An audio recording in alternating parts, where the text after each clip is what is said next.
Payday used to feel like relief. That little notification would pop up. My balance would finally look healthy again, and for about 12 hours, I'd feel like I had my life together. And then, somehow, 2 weeks later, I'd be staring at my account wondering how I managed to mess it up again. Same paycheck, same expenses, same confusion. For a long time, I thought the problem was that I wasn't earning enough, but eventually I had to admit something harder. I wasn't handling my money well.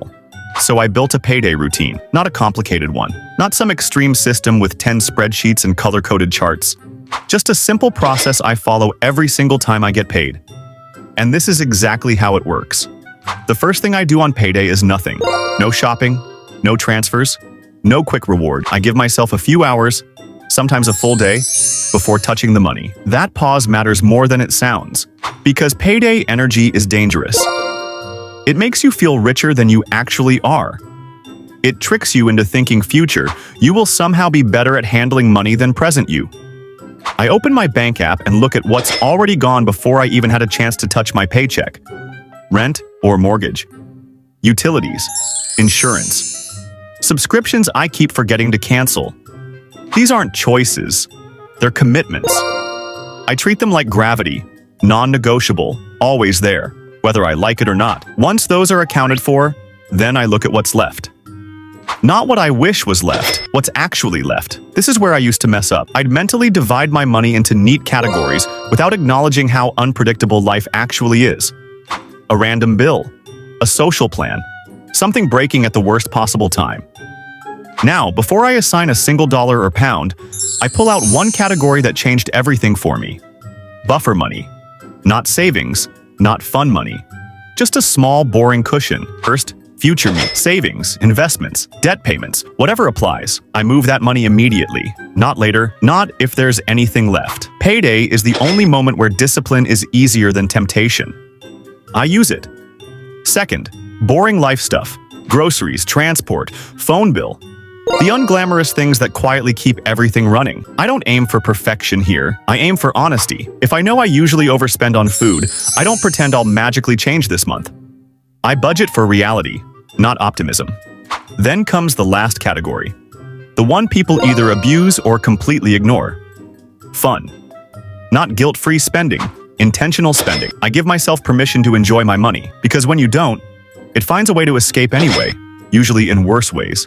The difference now is that the number is decided before I'm tempted. Once everything is assigned, I stop. That's it. No constant tweaking, no daily stress, no checking my balance every hour. Because the real power of a payday routine isn't control, it's containment. My money has a job, and I don't ask it to do things it can't. What surprised me most is how calm this made everything feel. I stopped resenting bills because they were already handled. I stopped feeling guilty about spending because it was planned. And I stopped panicking near the end of the pay cycle because I could see the runway clearly. This routine didn't make me perfect. I still mess up sometimes. I still underestimate things. I still have months where everything feels tighter than expected. But I no longer feel lost. And that's the difference between budgeting that looks good on paper and budgeting that actually works in real life. By the time the next payday comes around, I'm not desperate for relief anymore.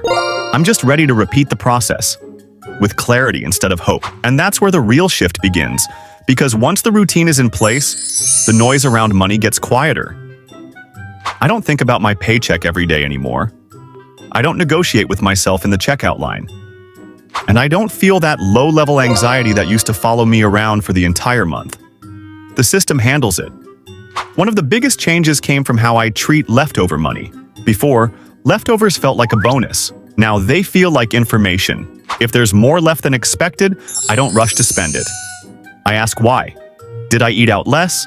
Did I overestimate something? Was it a calm month? That tells me something useful for next time. And if there's less left than planned, I don't beat myself up. I trace it. Where did it go? What caught me off guard? Budgeting stopped being a judgment. It became feedback. Another quiet shift happened with timing. I stopped spreading decisions across the entire month. Everything important happens on payday. After that, I'm mostly on autopilot. That's intentional. Willpower is unreliable. Structure isn't. I don't rely on motivation to save or restraint to avoid overspending.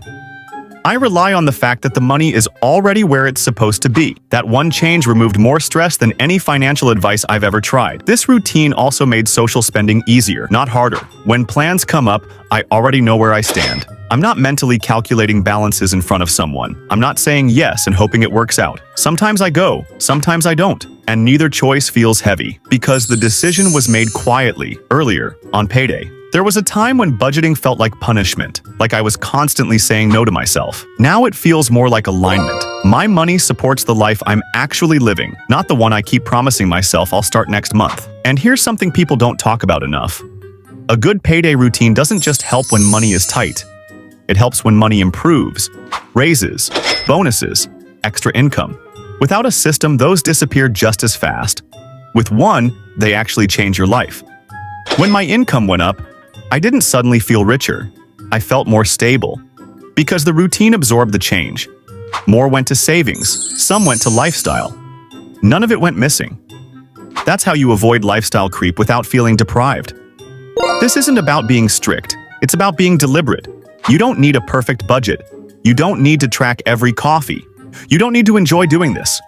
You just need a repeatable moment. A payday ritual that puts you back in control before the month begins. If you're living paycheck to paycheck emotionally, even if not technically, if payday feels good but never lasts, if you keep telling yourself you'll fix it next month, this is where to start. Not with restriction, with a routine. One calm hour. One honest look at reality. One clear plan. Repeated consistently. If this breakdown helped you think differently about how you handle payday, hit the like button. It genuinely helps this channel reach people who are trying to get their finances under control without the guilt. And if you want more grounded, real-world conversations about money, habits, and building stability over time, consider subscribing. I'll see you in the next one.